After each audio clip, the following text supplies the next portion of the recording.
El título del mensaje de hoy es Ya no me quieren, ya no me quieren. Creo que la mayoría de nosotros nos acordamos de aquella terrible noche cuando Jesús fue entregado por Judas con un beso traicionero. Sabemos que apenas hacía unas horas que estaban cenando en el aposento alto con Jesús, sus discípulos. Y en Mateo 26:31 dice que entonces Jesús les dijo: todos vosotros se van a escandalizar de mí esta noche, porque escrito está: heriré al pastor y las ovejas del rebaño serán dispersadas.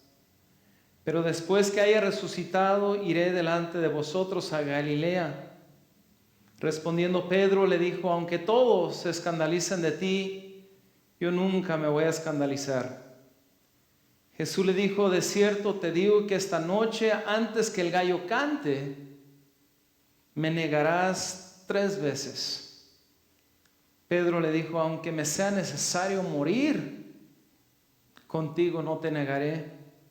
Y todos los discípulos dijeron lo mismo.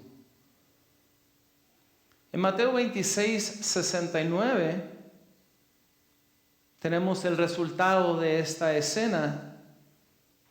Pedro estaba sentado fuera en el patio y se le acercó una criada diciendo: tú también estabas con Jesús el Galileo. Verso 70, mas él negó delante de todos diciendo: no sé lo que dices. Saliendo él a la puerta, le vio otra y dijo a los que estaban allí: también éste estaba con Jesús el Nazareno. Pero él negó otra vez con juramento: no conozco al hombre. Un poco después, acercándose los que por ahí estaban, dijeron a Pedro: verdaderamente también tú eres de ellos, porque aún tu manera de hablar te descubre. Es como si dijera: sí, también sé echar maldiciones. Que dice: entonces él comenzó a maldecir y a jurar: no conozco al hombre. Y enseguida cantó el gallo. Entonces Pedro se acordó de las palabras de Jesús que le había dicho: antes que cante el gallo, me negarás 3 veces. Y saliendo fuera lloró amargamente. Qué pena, hermanos. Qué situación tan más incómoda para Pedro. Y creo que casi todos los que estamos aquí hemos hecho cosas terribles que luego lamentamos. Cosas que nos llevan a nuestro dormitorio a llorar, a descargar lágrimas, queriendo de alguna forma regresar el tiempo para hacer aquello de una forma distinta. Qué pena, qué tristeza, qué decepción. Ahora todo parecía haber terminado para los discípulos. Parecía que todo había terminado con este tema de Jesús. Todos estaban escondidos y estaban aterrorizados. Y tal vez pensaban: seguramente van a venir por nosotros. Estaban deprimidos, estaban desesperanzados. El sueño había terminado, su visión había terminado, la ilusión de un Salvador ya no existía para ellos. ¿Qué harían ahora? Se supone que lo amaban. Se supone que Jesús había hecho tanto por ellos, hermanos. ¿Cómo podemos lastimar a los que nos ayudan? ¿Cómo pudimos haberle negado? ¿Cómo pudimos abandonarlo en el momento en que más nos necesitaba? ¿Cómo le pudimos haber hecho esto? Y sí, hermanos, ¿cómo es que hacemos cosas tan contradictorias a nuestras buenas intenciones? ¿Cómo es que un hombre le es infiel a la mujer que se supone que ama? ¿Cómo es que hablamos mal de nuestros amigos detrás de sus espaldas? ¿Cómo es que una mamá termina maltratando a su hijo, a quien se supone ella quiere? ¿Cómo nos volvemos tan descuidados con nuestros seres queridos? ¿Cómo nos volvemos tan hirientes? ¿Cómo hablamos sin pensar y lastimamos a los que amamos diciendo cosas que realmente duelen? Te odio, me caes mal, ya no te quiero, nunca debí de haberme casado contigo. Eres un inútil, nunca vas a llegar a hacer algo en la vida. Ya no quiero volver a verte. Cosas fuertes, hermanos. Cosas que lastiman. ¿Cómo llegamos a ser tan dañinos? Lo más seguro es que Pedro se estaba preguntando lo mismo. ¿Cómo pude negar a Jesús y negarlo 3 veces? A veces miro para atrás en mi propia vida y pienso, ¿cómo pude haber pensado aquello? ¿Cómo pude haber dicho aquello? ¿Cómo pude haber hecho aquello? Y ese es el caso de ellos. ¿Cómo pude haber lastimado a alguien a quien amo tanto? Bueno, 3 días pasaron, hermanos, y Pedro se entera de la grandiosa noticia de que Jesús se había levantado de la tumba. De hecho, cuando se entera, dice la Escritura que él y Juan es como si hubieran jugado carreras para ver quién llegaba primero al sepulcro. Y la Biblia se encarga de decirnos que Juan llegó primero. Yo recuerdo de joven, había un chiste y decían, por qué Juan llegó antes que Pedro? Y decían, es que Pedro tenía primera y segunda y Juan tenía primera y segunda y tercera. No sé lo que iban pensando. No sé qué le pasaba por la cabeza mientras iba corriendo. Tal vez era una mezcla de pensamientos, quizás gozo con pena. Tal vez alegría con vergüenza. Tal vez pensó, en cuanto llegue lo voy a abrazar, pero no lo voy a ver a los ojos.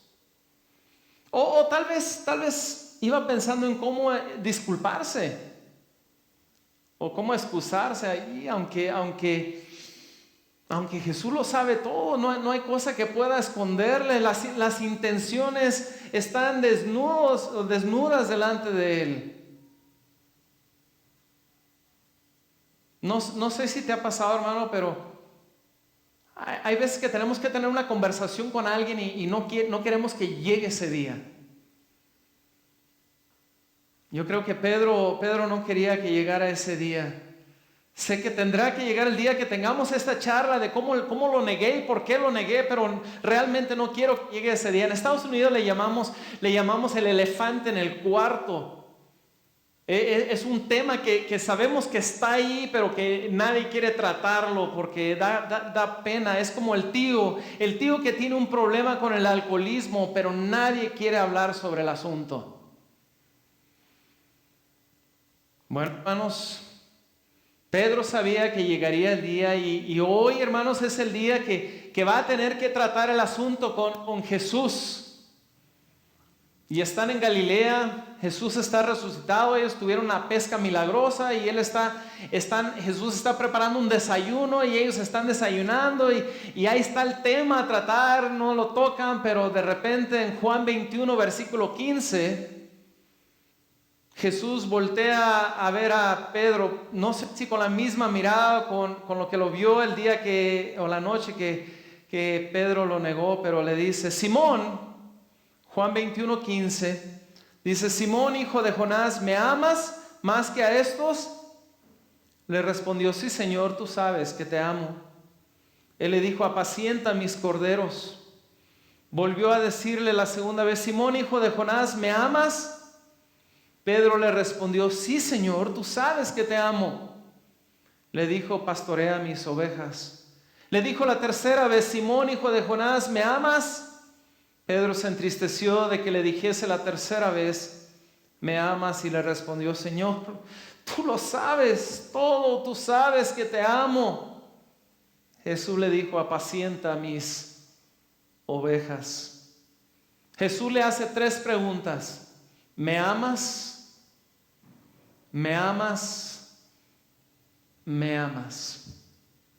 Pedro lo niega 3 veces. Jesús le hace 3 preguntas.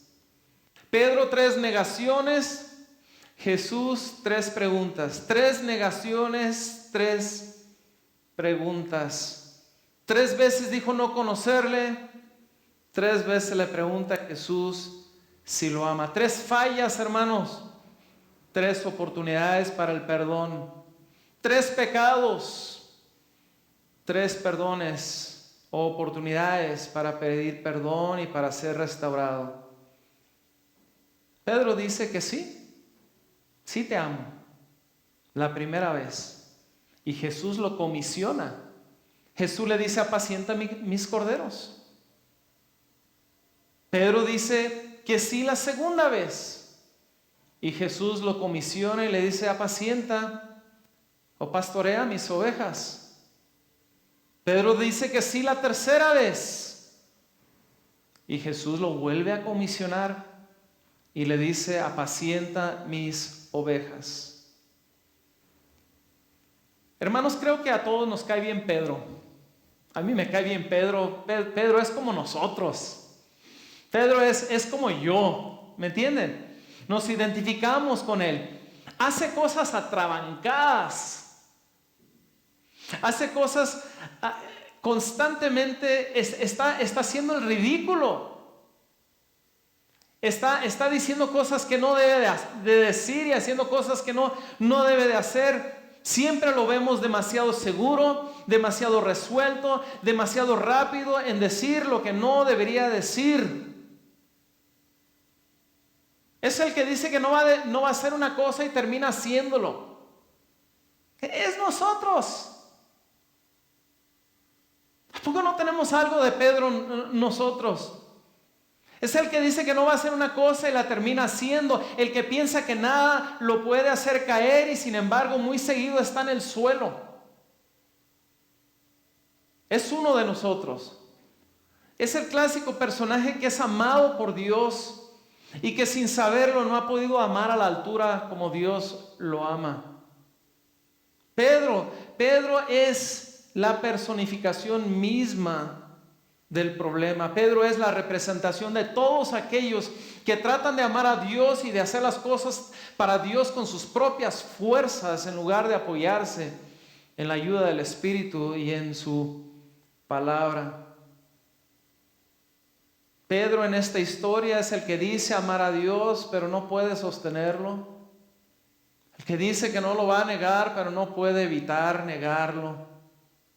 Y este es un asunto no nuevo para la humanidad. Lo vemos una y otra vez en la historia. La gente incapaz de amar a Dios. Por ejemplo, en Jeremías 2:5 dice, ¿qué maldad hallaron en mí vuestros padres, que se alejaron de mí y se fueron tras la vanidad y se hicieron vanos? Luego en Ezequiel 16:8, y preste mucha atención aquí, es muy interesante, dice, y pasé yo otra vez junto a ti. Está hablando el Señor, y te miré, y he aquí que tu tiempo era tiempo de amores, y extendí mi manto sobre ti, cubrí tu desnudez, y te di juramento, y entré en pacto contigo, dice Jehová el Señor, y fuiste mía. Te lavé con te lavé con agua y te lavé tus sangres de encima de ti y te ungí con aceite y te vestí de bordado, te calcé de tejón, te ceñí de lino y te cubrí de seda, te atavié con adornos y puse brazaletes en tus brazos y collar en tu cuello, puse joyas en tu nariz y zarcillos en tus orejas y una hermosa diadema en tu cabeza. Así fuiste adornada de oro y de plata, y tu vestido era de lino fino, seda y bordado. Comiste flor de harina, de trigo, miel y aceite, y fuiste hermoseada en extremo. prosperaste hasta llegar a reinar y salió tu renombre entre las naciones a causa de tu hermosura, porque era perfecta a causa de mi hermosura que yo puse sobre ti, dice Jehová el Señor. Eso es lo que Dios hizo. Y vean lo que nosotros hicimos. Pero confiaste en tu hermosura y te prostituiste a causa de tu renombre y derramaste tus fornicaciones a cuantos pasaron, suya eras y tomaste de tus vestidos y te hiciste diversos lugares altos y fornicaste sobre ellos. Cosas semejantes nunca había sucedido, ni sucederá más. Tomaste asimismo tus hermosas alhajas de oro y de plata que yo te había dado y te hiciste imágenes de hombre y fornicaste con ellas y tomaste tus vestidos de diversos colores y las cubriste y mi aceite y mi incienso pusiste delante de ellas. Dios había sido bueno con la humanidad, en este caso con el pueblo judío, y el pueblo judío hizo lo que quiso. Dios nos había amado y nosotros le dimos la espalda. Es algo que el ser humano constantemente hace. Dios derrama su corazón y nosotros le damos la espalda. Desde el principio Dios nos ha encargado que le amemos, que le ames con todas tus fuerzas, que le ames con toda tu mente y con toda nuestra alma. Nos ha dicho en las Escrituras que no debemos jamás de dejar de amarle. En 1 Corintios 16, 22 dice: el que no amare al Señor Jesucristo sea anatema, sea maldito. Proverbios 8, 17 dice: yo amo a los que me aman y me hallan los que temprano me buscan. Josué 23, 11 dice: guardad pues con diligencia vuestras almas para que améis a Jehová vuestro Dios. El problema es que nuestro amor, hermanos, por Dios vuelve algo cotidiano, algo común. Nos acostumbramos a Él y nos familiarizamos con Dios. Bueno, hermanos, pasaron los años. Pedro había sido comisionado a predicar y apacentar el rebaño. Dios lo había comisionado: apacienta los corderos, apacienta las ovejas. Y Pedro creo que lo hizo muy bien, hermanos. Por cierto, creo que aprendió a amar a Dios. Muchas cosas que escribió en sus epístolas demuestran que él estaba denunciando a ciertas actitudes y a ciertos errores que él había tenido en la vida. Veo que él aprendió a amar a Dios por encima de todas las cosas cuando decidió morir crucificado en la cruz, colgado de cabeza, hermanos. ¿Acaso no dice la Biblia que la prueba más grande de amor que uno puede demostrar es dando nuestra vida por nuestros amigos? Pedro lo hizo. Entonces los discípulos esparcieron la palabra, la iglesia estaba creciendo.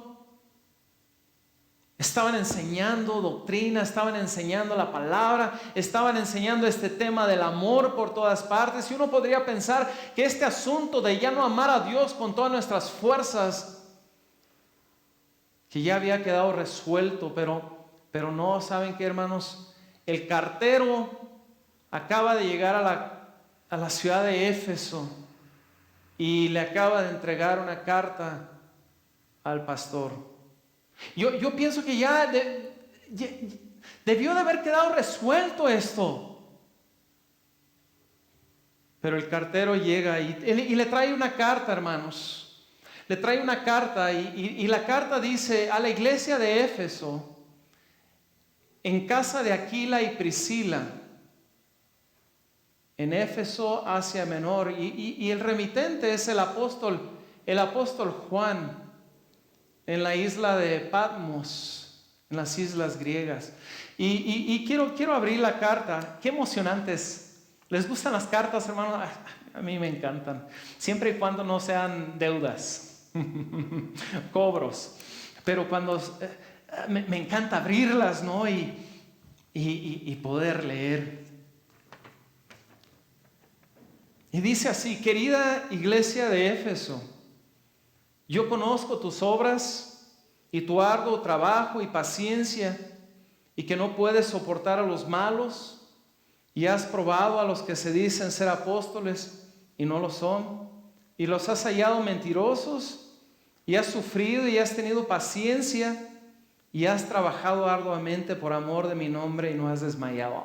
Qué bonita carta. Le da puros cumplidos a la iglesia. Y nosotros en realidad sí sabemos mucho de esta iglesia de Éfeso. Tenemos mucha información. Sabemos que fue fundada por Pablo. Sabemos que se reunían en la casa de Aquila y Priscila. Sabemos que Apolos era uno de los predicadores de ahí. Sabemos que más tarde Pablo regresaría para predicar la palabra, pastorear la iglesia, enseñar a la iglesia por 3 años, hermanos. 3 años.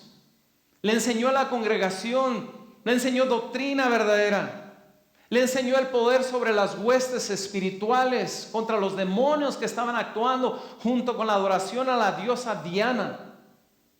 También les advirtió sobre la necesidad de no ser engañados. Les enseñó sobre mantener la unidad de la fe y el conocimiento en el Señor Jesucristo.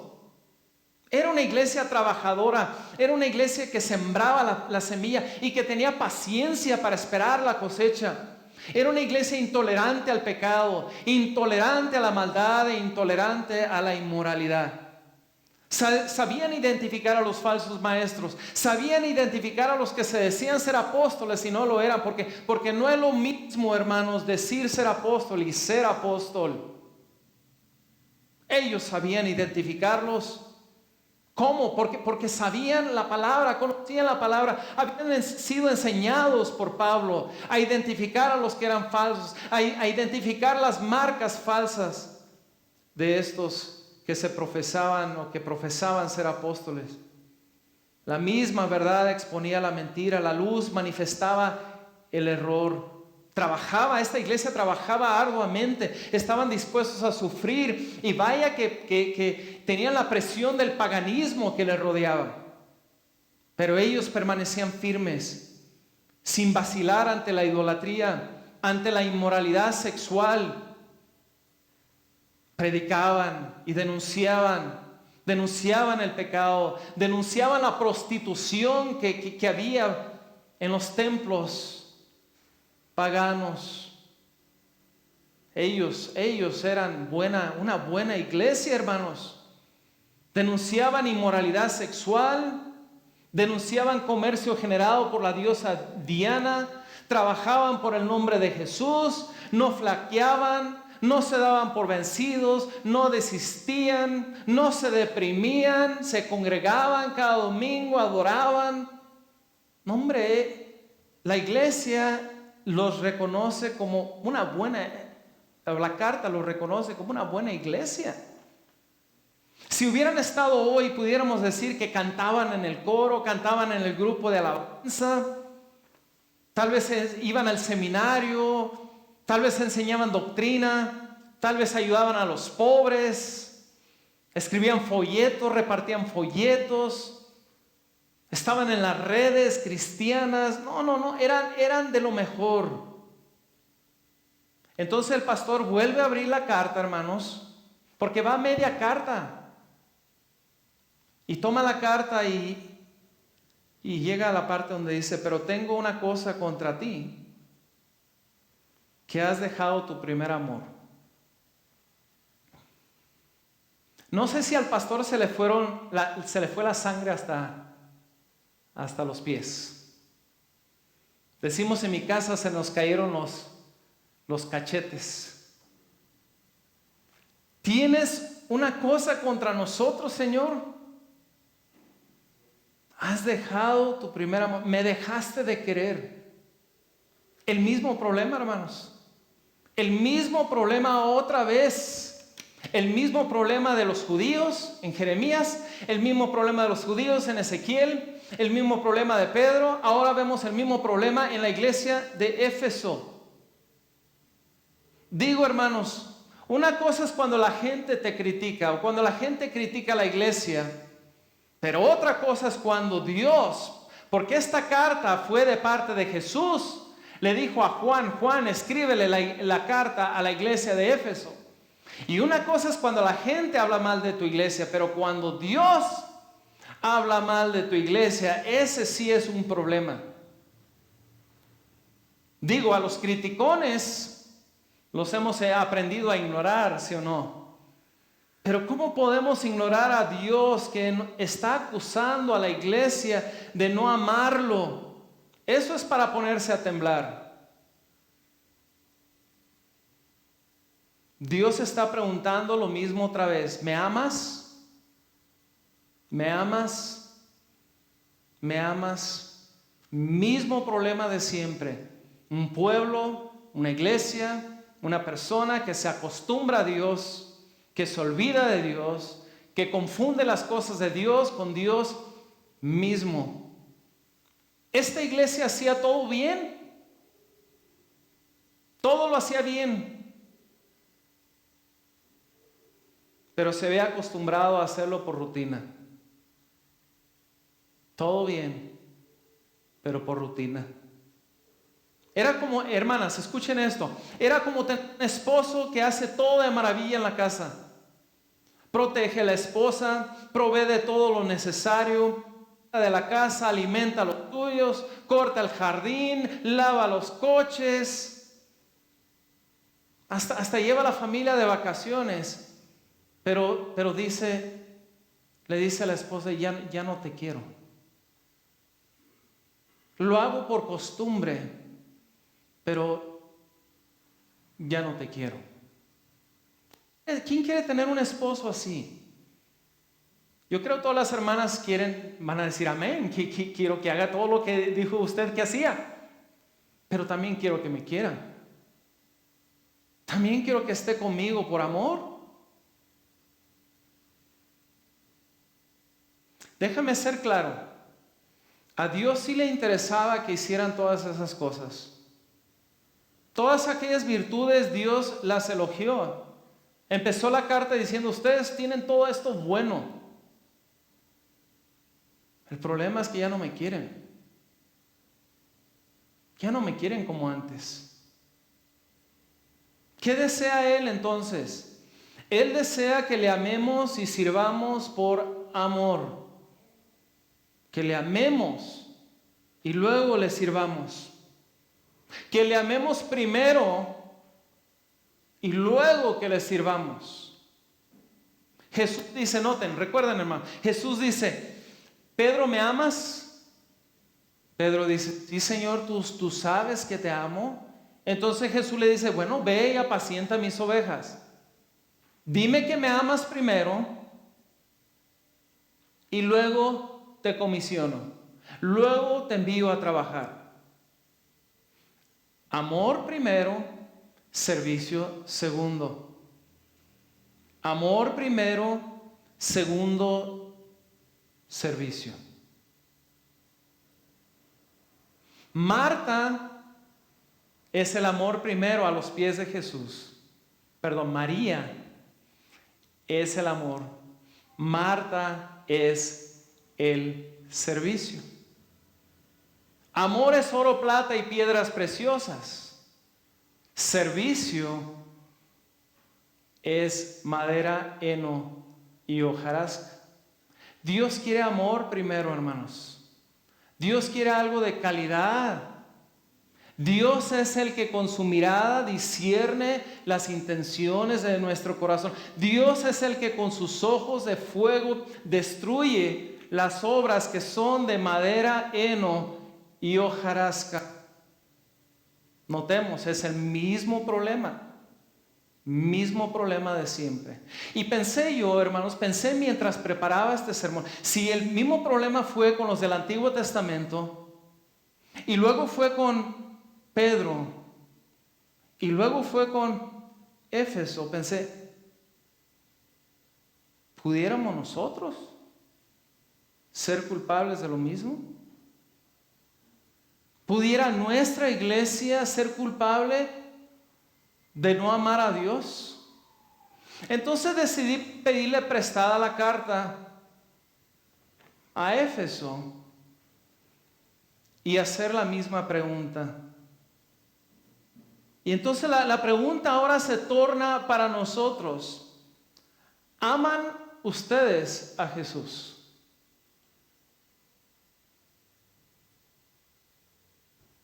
¿O lo dejaron de querer? ¿Han perdido su primer amor? Tengo cosa contra ti, que has perdido tu primer amor.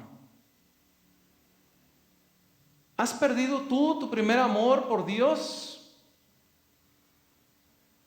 ¿Amamos a Dios de todo corazón?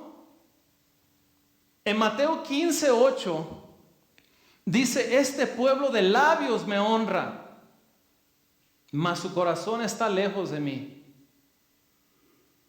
Dios todo lo ve, Dios todo lo sabe. Él sabe si de corazón estás aquí hoy o si ya te anda por irte.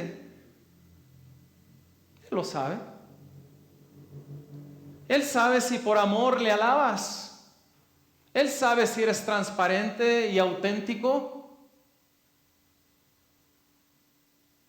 Nosotros vemos lo de afuera, pero Dios nos conoce. Nosotros vemos que levantas las manos, pero Dios sabe si lo haces de corazón. Dios sabe cuando haces oraciones largas, si son para hacer un espectáculo o si son genuinos. Nosotros escuchamos que cantas bonito, pero Dios sabe si le cantas a Él. Verán, hermanos, ser un teólogo sin Cristo te va a llevar al infierno. Ser una persona que sabe hacer todo bien sin Cristo, sin amar a Cristo, te va a llevar al infierno. Hay muchos teólogos en el infierno, hay muchos ortodoxos, hay mucha gente que sabe hacer culto, que sabe dirigir culto, que sabe predicar y que va a estar en el infierno. Porque acaso no dice la Biblia: Señor, Señor, en tu nombre prediqué. Va a haber profetas: Señor, en tu nombre profeticé. En tu nombre eché fuera demonios. En tu nombre hice milagros. En tu nombre enseñé en la escuela dominical. En tu nombre repartía folletos. Me sabía todas las alabanzas. Ponía alabanzas en mi carro. Tocaba el pandero, tocaba la guitarra. Me bauticé incluso en todos los nombres por si las dudas. ¿Y qué va a decir el Señor Jesús? Dios contestará: no te conocí, pues no me amabas. No me amabas. Lo hacías por ser religioso nada más, por costumbre, por rutina, pero realmente no me amabas. Parecía que sí, pero no. Porque hay algunos que parecen, pero que no lo son. ¿A poco no somos un poco parecido a la iglesia de Éfeso? Sabemos hacer liturgia, sabemos doctrina correcta, somos apologéticos, somos defensores de las verdades bíblicas, somos teólogos, tenemos seminario, tenemos todo lo que se necesita para hacer culto.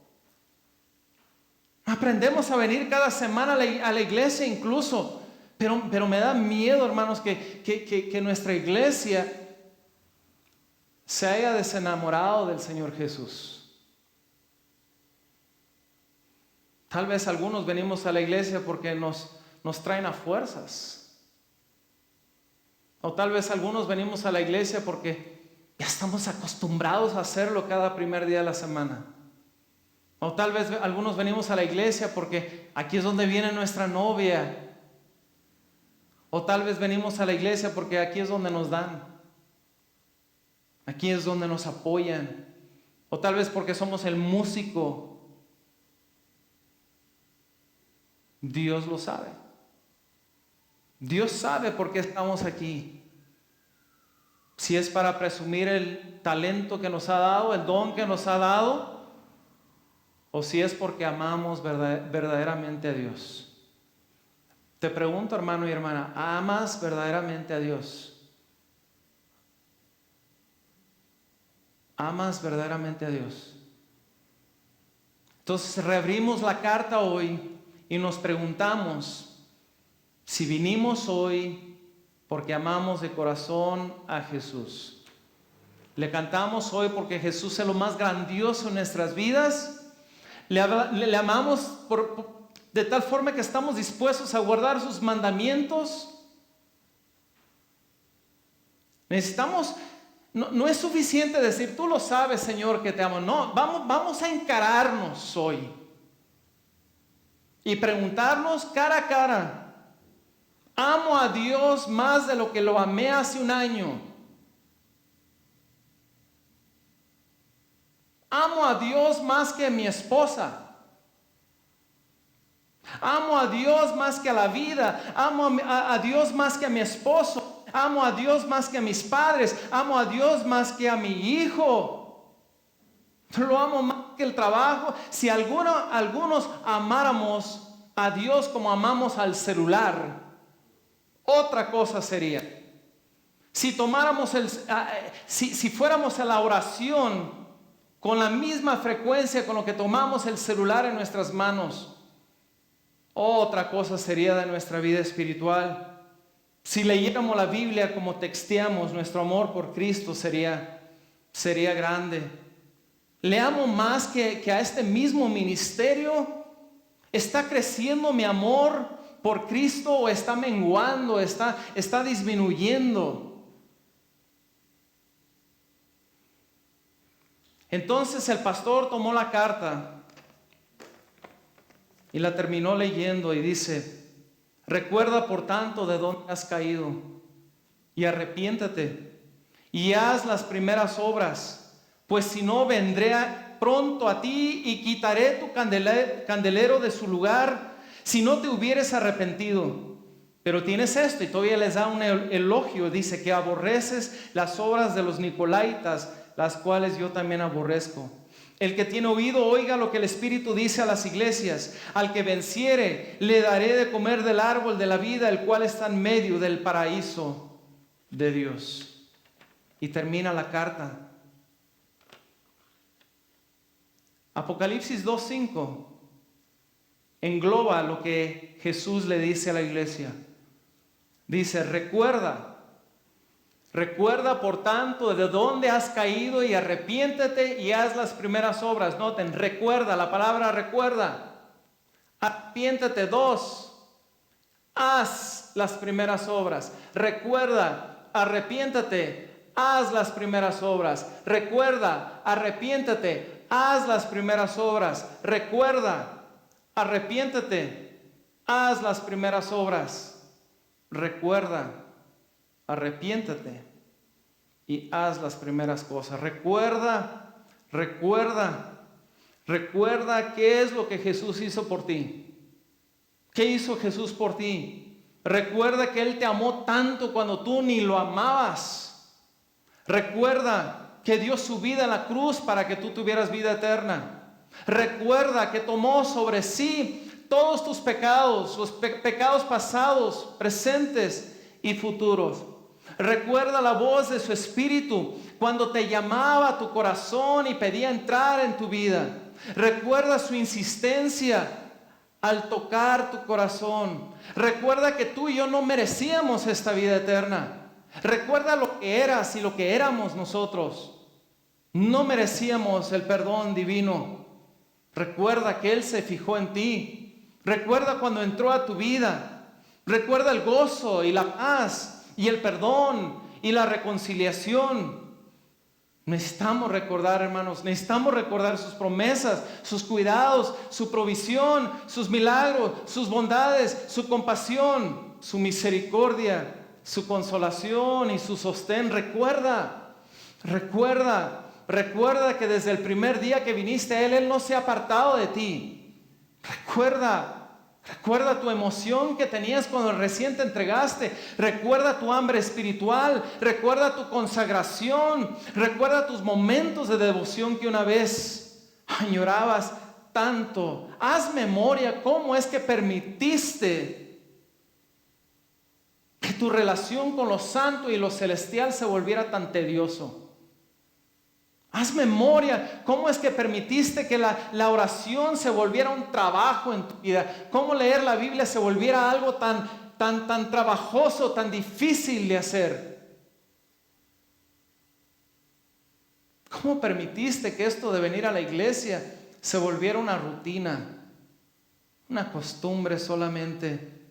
¿Por qué hasta lo bueno nos acostumbramos? ¿Cómo es que tu relación con Dios, el creador y el sustentador de la vida, pudiera volverse tan cotidiano? Recuerda que antes no era así. Antes no era así. Antes venías por emoción. Antes le cantabas con devoción. Antes buscabas la oración. Antes buscabas comerte la palabra día y noche. Eras como un novio con su novia que no quería irse. Eras como un esposo con su esposa que no quería que se terminara la luna de miel.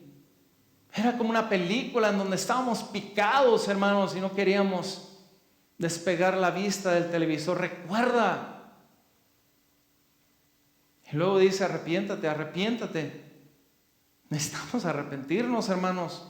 Necesitamos decir basta a la mediocridad, basta a la complacencia, basta a la flojera, basta a la tibieza. Necesitamos poner prioridades en orden. Necesitamos dejar de ser carnales. Necesitamos procurar las cosas que realmente importan. Arrepiéntate pues, pídele perdón. Perdóname, Dios, por ignorarte. Perdóname, Dios, por enojarme contigo cuando no me contestaste. Perdóname por castigarte. Perdóname por no orar cuando debo de orar. Perdóname, Dios, por no valorar tu palabra cuando me levanto y cuando me acuesto. Perdóname por no mirar al pecador con los mismos ojos como tú los ves. Lo siento, Dios, lo siento por haber venido aquí a tu iglesia y estarme fijando en todas las demás personas. Lo siento por estar aquí añorando por estar en otra parte. Perdóname por no disfrutar los momentos de adoración que tenía. Perdón, porque sé que no hay excusas, no hay pretextos. Recuerda, arrepiéntate y por último haz las primeras obras. ¿Qué voy a hacer entonces? Voy a tratar de amarte como tú me amas. Voy a servirte para la honra y gloria de tu santo nombre. Voy a tratar de orar con más frecuencia. Voy a tratar de orar con más fe. Voy a tratar de orar con más fervor. Guardaré tus palabras en mi corazón para no pecar contra ti. Y sé que para guardar las palabras tengo que leer.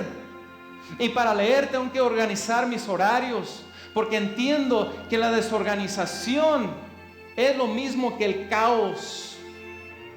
Necesito orden en mi vida. Y para tener orden sé que necesito tener un esfuerzo.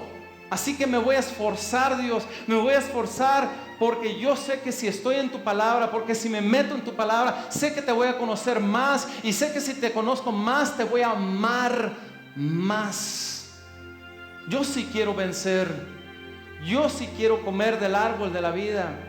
Yo sí quiero entrar en tu paraíso eterno. Así que Dios, ayúdanos. Ayúdanos a hacer las primeras obras que tanto añorábamos antes y que tanto te agradan.